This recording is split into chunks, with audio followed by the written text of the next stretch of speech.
ചേട്ടാ നമസ്കാരം. നമസ്കാരം. അമേരിക്കയുടെ പ്രസിഡന്റ് ഡൊണാൾഡ് ട്രംപ് ഇപ്പോ മിണ്ടുന്നില്ല. അമേരിക്കയുടെ പ്രസിഡന്റ് ഡൊണാൾഡ് ട്രംപ് അല്ലെങ്കിൽ ഒരു ദിവസം മരുന്ന് കഴിക്കുന്നത് പോലെ 3 നേരം വെച്ച് ഞാൻ അവിടെ യുദ്ധം നിർത്തി, ഞാൻ ഇവിടെ യുദ്ധം നിർത്തി എന്നൊക്കെ പറയേണ്ട ഒരു വ്യക്തിയാണ്. ഓപ്പറേഷൻ സിന്ദൂർ ഞാൻ നിർത്തി കഴിഞ്ഞു, ഓപ്പറേഷൻ സിന്ദൂർ നിർത്തിയത് ഉം, ഇന്ത്യ പറഞ്ഞിട്ടാണ് എന്നൊക്കെ നിരന്തരം അയാൾ ആവർത്തിക്കുന്നുണ്ട്. അവസാനമായിട്ട് എന്റെ ഓർമ്മയിൽ അയാൾ അത് ആവർത്തിച്ചത് മംദാനി ട്രംപിനെ കാണാൻ വന്നിരുന്നു. അത് ഭയങ്കര കോമഡി കേട്ടോ. മംദാനി ട്രംപിനെ കാണാൻ വന്നിട്ട് അങ്ങോട്ടും ഇങ്ങോട്ടും ഫാസിസ്റ്റ് എന്നും ജിഹാദിസ്റ്റ് എന്നും പരസ്പരം കടന്ന് പച്ചമലയാളത്തിൽ പറഞ്ഞാൽ തള്ളക്കി വിളിച്ചിട്ട് മമദാനി ട്രംപിനെ കണ്ടപ്പോ സത്യം പറഞ്ഞാല് ഒരു വലിയ സിംഹത്തിന്റെ മുമ്പിൽ പെട്ട ഒരു പൂച്ചയെ പോലെയാണ് അവിടെ നിന്നത്. എന്നിട്ട് മംദാനിയോട് ചോദിക്കുന്നത്, നിങ്ങൾ ട്രംപിനെ ഫാസിസ്റ്റ് എന്ന് വിളിച്ചില്ലേ എന്ന് ചോദിക്കുമ്പോൾ മംദാനി അവിടെ കിടന്ന് തപ്പിത്തടയുന്നുണ്ട്. അപ്പോ ട്രംപ് പറയുന്നുണ്ട് അതൊന്നും കുഴപ്പമില്ല, അവൻ നമ്മുടെ ചെറുക്കനല്ലേ, അവൻ അങ്ങനെ വിളിച്ചുകൊണ്ട് എനിക്ക് അതിൽ യാതൊരുവിധ വിഷയവുമില്ല എന്ന് ട്രംപ് പറയുന്നുണ്ട്. പിന്നീട് മമദാനി ട്രംപിനെ പുകഴ്ത്തുന്നുണ്ട്. ന്യൂയോർക്ക് സിറ്റിയിൽ നിന്നും ഏറ്റവും കൂടുതൽ വോട്ട് നേടിയ പ്രസിഡന്റ് ഡൊണാൾഡ് ട്രംപ് ആണ് എന്നൊക്കെ പറഞ്ഞ് അത് മമദാനിയുടെ ഫാൻസിന്റെ ഇടയിൽ ഒരു അനിഷ്ടം ഉണ്ടാക്കിയിട്ടുണ്ട് എന്നുള്ളത് സത്യമാണ്. അപ്പോൾ അവിടെ കൊണ്ട് നിർത്തിയതാണ് ട്രംപ്. ട്രംപ് ഇപ്പൊ മിണ്ടുന്നില്ല.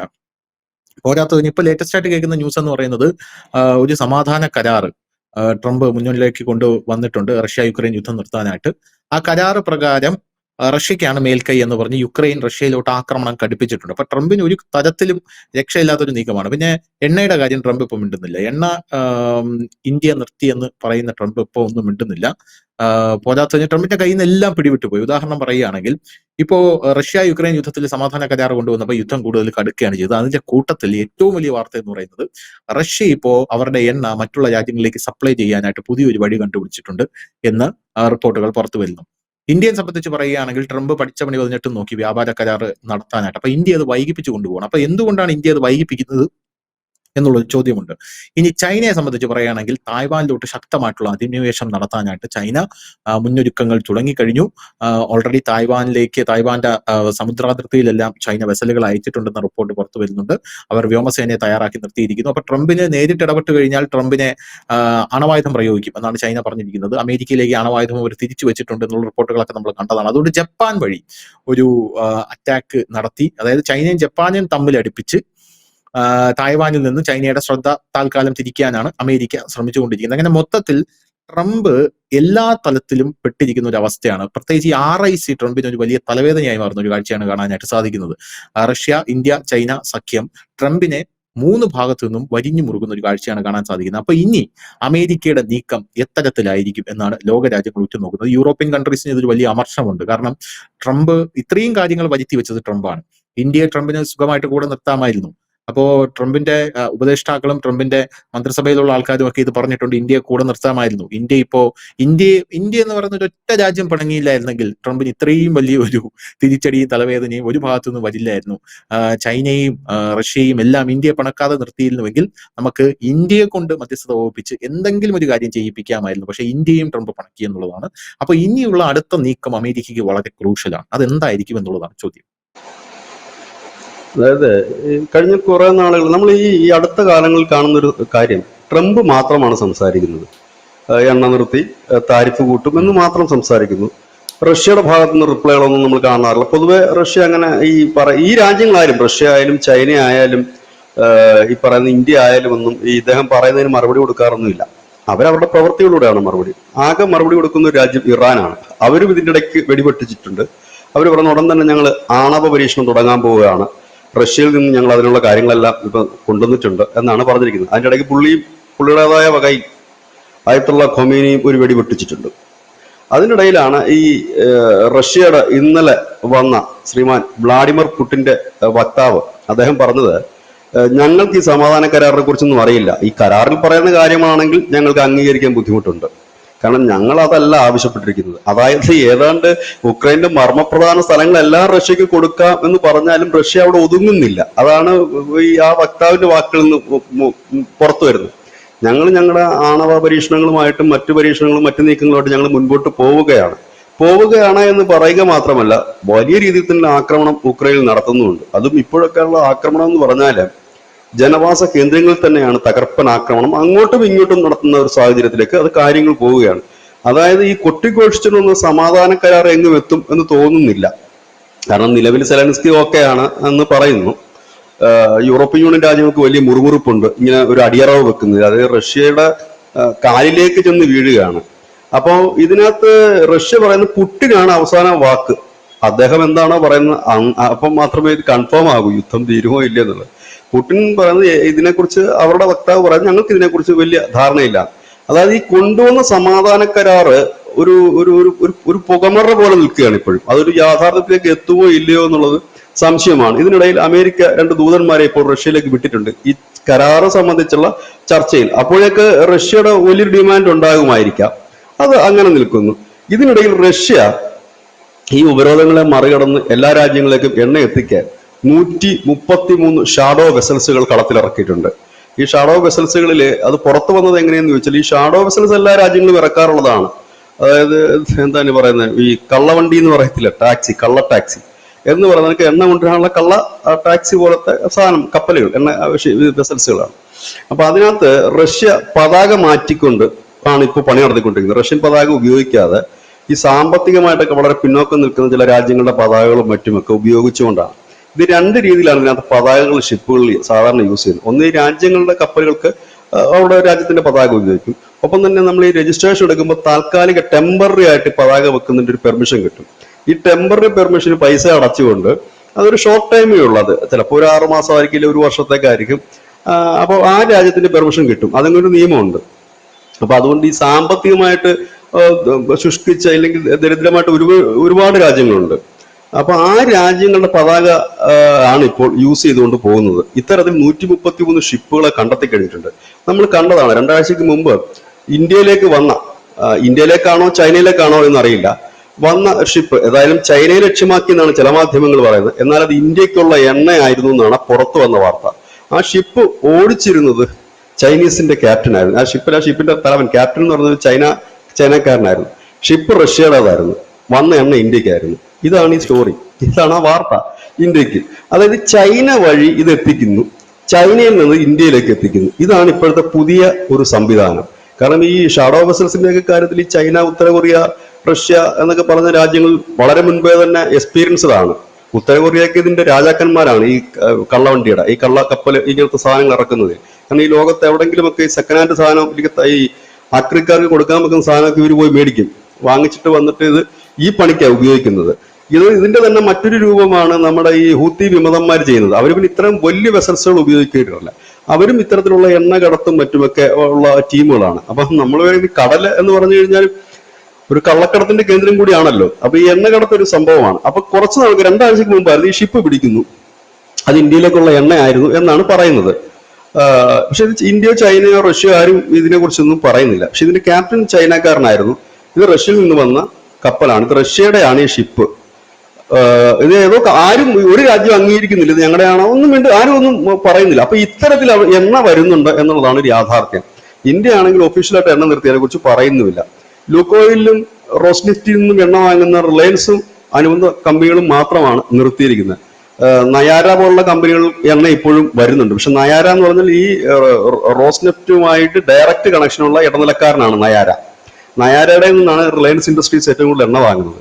അപ്പോൾ സ്വാഭാവികമായി അവരുടെ എണ്ണ കുറയാനുള്ള സാധ്യതയുണ്ട്. മറ്റൊരു എണ്ണയും ഇവിടെ കുറഞ്ഞതായിട്ട് കാണും. എണ്ണ കുറയുന്നുണ്ട്, കാരണം റിലയൻസ് ആണ് ഏറ്റവും കൂടുതൽ എണ്ണ വാങ്ങുന്നത്. അവരെണ്ണ വാങ്ങുന്നില്ല എന്ന് പറയുന്നതിന് വലിയ കുറവ് വരുന്നുണ്ട്. അവര് വാങ്ങാത്തതിന്റെ കാരണം എന്ന് പറഞ്ഞ ഈ ഇത് നിരോധനം വന്നു. റോസ്നെഫ്റ്റിനും ലൂക്കോയിലും നിരോധനം വന്നു കഴിഞ്ഞപ്പോൾ സ്വാഭാവികമായ റിലയൻസ് ഇൻഡസ്ട്രീസിന്റെ ഷിപ്പുകൾക്കായാലും റിലയൻസ് ഇൻഡസ്ട്രി ആയാലും ലോകം മുഴുവനുള്ള ഒരു ബിസിനസ് ആണ് അവർക്ക് ഇപ്പൊ റഷ്യ എന്നുള്ള എണ്ണ മാത്രമല്ല, അവർ ആ എണ്ണ കൊണ്ടൊന്ന് ശുദ്ധീകരിച്ച് മറ്റിടങ്ങളിൽ വിറ്റ് പൈസ ഉണ്ടാക്കുന്ന ഒരു കമ്പനിയാണത്. അവരുടെ ഈ ജാംനഗറിലുള്ള പ്ലാന്റ് തന്നെ അതിനാണ് യൂറോപ്യൻ രാജ്യങ്ങളിലേക്കും അമേരിക്കയിലേക്കും വിൽക്കുന്നതാണ്. അപ്പൊ ആ അമേരിക്ക തന്നെ ഉപരോധം പ്രഖ്യാപിക്കുമ്പോൾ പിന്നെ അവർ ഈ റഷ്യയിൽ നിന്ന് എണ്ണ എടുത്തിട്ടുണ്ടെന്ന് ആർക്ക് കൊടുക്കാനാണ്? കാരണം അവരുടെ പണി ഇതാണ്, കൊണ്ടുവരിക, അതിനെ പെട്രോളിയം ഉൽപ്പന്നങ്ങളാക്കിക്കൊണ്ട് മറ്റു രാജ്യങ്ങൾക്ക് കൊടുക്കുക. അപ്പൊ സ്വാഭാവികമായി അവർ കുവൈറ്റിൽ നിന്നാണ് ഇപ്പൊ കൂടുതൽ എണ്ണ വാങ്ങിക്കൊണ്ടിരിക്കുന്നത്. ചെയ്യുന്ന പണി ഇത് തന്നെയാണ്, കൊണ്ടുവരുന്നു, അതിന് പെട്രോളിയം ഉൽപ്പന്നമാക്കുന്നു. അപ്പം അവിടെ പ്രശ്നം, യൂറോപ്യൻ യൂണിയനിലും പ്രശ്നമില്ല. ചിലപ്പോൾ ലാഭം അല്പം കുറയുമായിരിക്കും എന്ന് മാത്രമേ ഉള്ളൂ. കച്ചവടം അതേപോലെ തന്നെ അവർക്ക് പോകുന്നുണ്ട്. അതുകൊണ്ട് അവരുടെ ഒരു എണ്ണയിൽ മാത്രം ഒരു കുറവാണ് അവിടെ വന്നിരിക്കുന്നത്. അതൊരു പ്രൈവറ്റ് സെക്ടറിലുള്ള സ്ഥാപനമാണ്, അത് അങ്ങനെ തന്നെ പോകുന്നു. ഇനി മറ്റൊരു വശം നോക്കിയാൽ ഇന്ത്യയാണ്. ഈ ട്രംപ് അടിക്കടി പറയുന്നുണ്ട് ഞങ്ങൾ ഇപ്പൊ തന്നെ വ്യാപാര കരാർ ഒപ്പുവെക്കും, ഞാൻ പറഞ്ഞതെല്ലാം മോദി കേട്ടു എന്നൊക്കെ പുള്ളി ഗീർവാണം മുഴക്കെങ്കിൽ ഇപ്പൊ അതിനൊരു പവറില്ല. ഇപ്പൊ വലിയൊരു ശക്തമായിട്ട് പുള്ളി അത് പറയുന്നില്ല. കാരണം ഇന്ത്യ കഴിഞ്ഞ ദിവസം പീയൂഷ് ഗോയൽ, നമ്മൾ ന്യൂസ് ഇന്ത്യ പറഞ്ഞത് വാർത്ത ചെയ്തിരുന്നു. പീയൂഷ് ഗോയൽ പറഞ്ഞത് ഞങ്ങൾക്ക് ധൃതിയില്ല. രണ്ട് രാജ്യങ്ങളിലെയും ജനങ്ങൾക്ക് ഗുണപ്പെടുന്ന ഒരു കരാറിന് മാത്രമേ ഞങ്ങൾ ഒപ്പുവെക്കൂ. എടുത്തു പറഞ്ഞൊരു കാര്യം, കൃഷിയും പാലുൽപാദന രംഗത്തും ഇന്ത്യയുടെ നിലപാട് എല്ലാ കാലത്തും ഒന്നു തന്നെയാണ്. അത് മാറ്റാൻ ഞങ്ങൾ ഉദ്ദേശിക്കുന്നില്ല എന്നാണ് പറഞ്ഞത്. ട്രംപ് എന്താണ് പറഞ്ഞത്? ഈ കൃഷിയിൽ, അതായത് കൃഷിയിലും പാലുൽപ്പന്നങ്ങളിലേക്ക് വരെ ഞങ്ങൾ കരാറിലേക്ക് എത്താൻ പോകുന്നു എന്നാണ് അദ്ദേഹം പറഞ്ഞത്. ഈ കരാർ എത്തിയിട്ടില്ല, എത്തുമായിരിക്കാം, ഇല്ലാന്ന് നമ്മൾ പറയുന്നില്ല. നമ്മൾ പറഞ്ഞത് ഈ നവംബർ അവസാനം ഈ കരാർ എത്തേണ്ടതാണ്, ഈ കരട് കരാറെങ്കിലും. എന്തായാലും അടുത്ത വർഷം, അടുത്ത മാസത്തേക്ക് കരാർ എത്തുമോ എന്നുള്ള കാര്യം വളരെ സംശയകരമാണ്. കാരണം ഒരുപാട് VIP-കളുടെ സന്ദർശനമുണ്ട്. ശ്രീമാൻ വ്ളാഡിമിർ പുടിൻ എത്തുന്നു, വലിയ കരാറുകൾ ഒപ്പിടുന്നുണ്ട്. ഒപ്പം തന്നെ നമ്മൾ കഴിഞ്ഞ ദിവസം ഇസ്രായേലുമായിട്ട് ഒപ്പുവെച്ച കരാറിന്റെ അടുത്ത ഭാഗവും അടുത്ത ഡിസംബറിലാണ്. അങ്ങനെ ഒരു നീണ്ട നിര തന്നെ കിടക്കുമ്പോൾ അതിനിടയിൽ ഇത് സാധ്യമാകുമോ എന്നറിയില്ല. ഒരുപക്ഷെ ഉണ്ടായാലും ഒരു കരാർ മാത്രമാണ് സാധ്യതയുള്ളത്. ഇത് നമ്മൾ മുൻപും പറഞ്ഞതാണ്, കരടിന് സാധ്യതയുണ്ട്.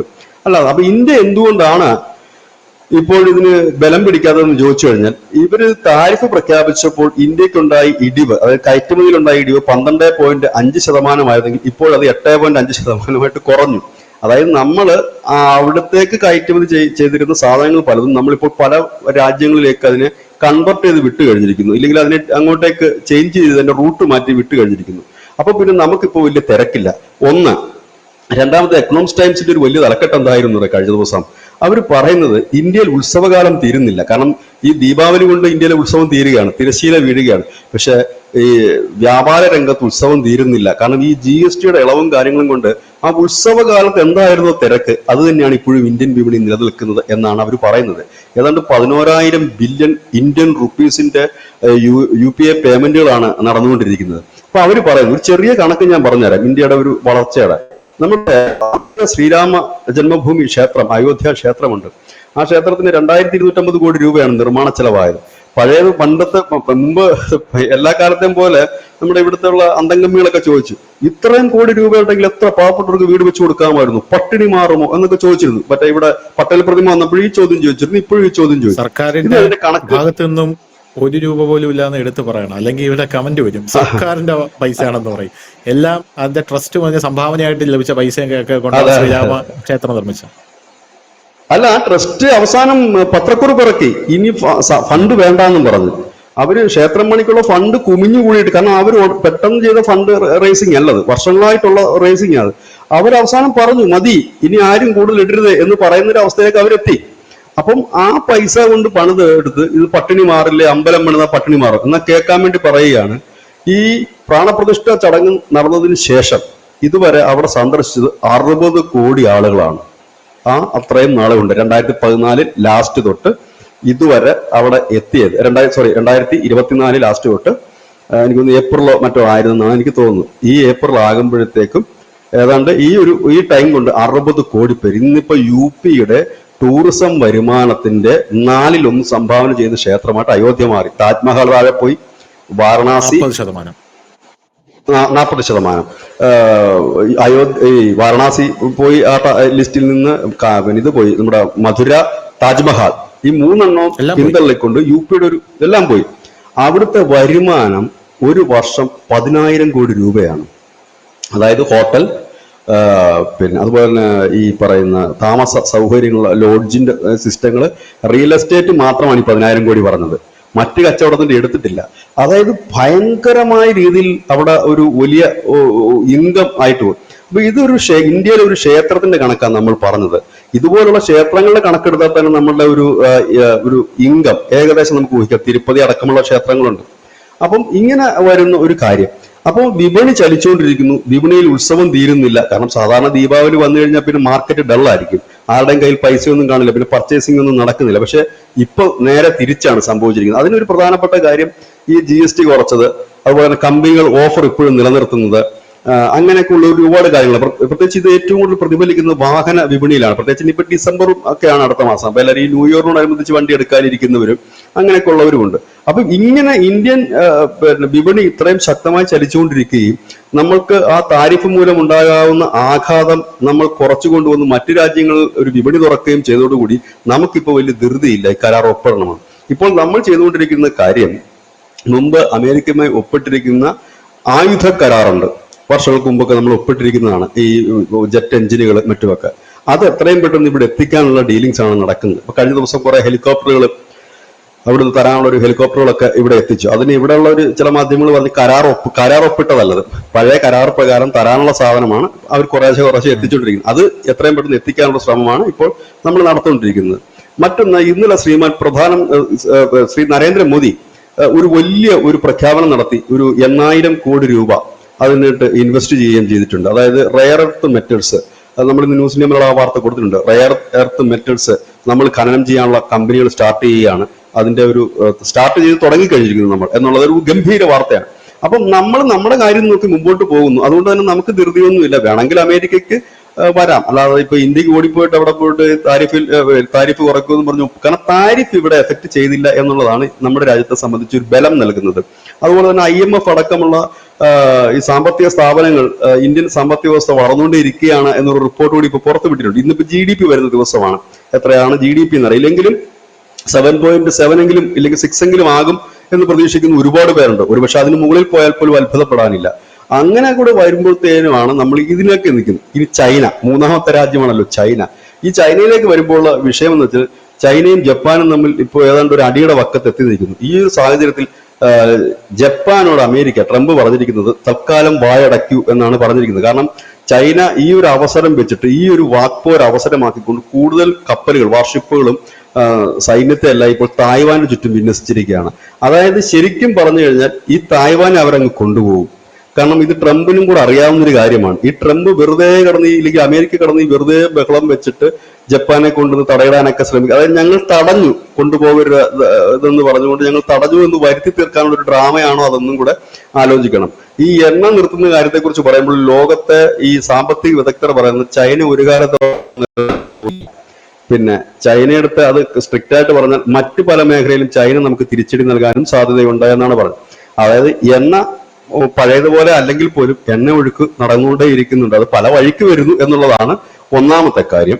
രണ്ടാമത്തെ കാര്യം എന്ന് വെച്ചാൽ പുടിൻ ഇതുവരെ സമാധാന കരാറുമായി മുമ്പോട്ട് പോയില്ല. ഇതിനിടെ ഇടഞ്ഞു നിൽക്കുന്ന അഫ്ഗാനിസ്ഥാൻ, അങ്ങനെ പോകുന്ന ഒരുപിടി പ്രശ്നങ്ങൾ. അതായത് ട്രംപിന് ഈ വർഷമെങ്കിലും ഒരു നോബൽ സമ്മാനം കിട്ടാൻ പറ്റുന്ന ഒരുപാട് വിഷയങ്ങളുണ്ട് ഈ 2026. റഷ്യ ഉക്രൈൻ യുദ്ധം, പിന്നെ പാകിസ്ഥാൻ അഫ്ഗാനിസ്ഥാൻ വാറ്, തായ്വാൻ ചൈന വാറ്, ഇറാൻ അണുപരീക്ഷണ കടന്നും ഇസ്രായേൽ കയറി അടിക്കും, ഇതിന്റെ ഇടയിൽ ഒരിക്കലും തീരാത്ത ഗസ കിടക്കുന്നു. അങ്ങനെ 5-6 മെയിൻ സബ്ജക്റ്റുകൾ തന്നെയുണ്ട്. ഇത്തവണ മികച്ച നടനുള്ള അവാർഡ് നേടാനുള്ള 5 പ്രൊജക്ടുകളാണ് ഇപ്പോൾ ട്രംപിന്റെ മുമ്പിൽ നിൽക്കുന്നത്. അതങ്ങനെ എങ്ങനെ അദ്ദേഹം അത് ഉപയോഗിക്കുമെന്ന് അറിയില്ല. ഇങ്ങനെ ഒരു 2 കൊല്ലം കൂടെ പോകാമെങ്കിൽ ട്രംപിന്റെ കാലയളവും തീരും. ഏതായാലും അതിന് മുമ്പെങ്കിലും ഒരു നോബൽ പ്രൈസ് ഒപ്പിച്ചെടുക്കാനുള്ള തന്ത്രങ്ങൾ ഇനി എന്താണ് അദ്ദേഹത്തിന്റെ ഭാഗത്തുനിന്ന് വരുന്നത് കാത്തിരുന്ന് കാണേണ്ടി വരും.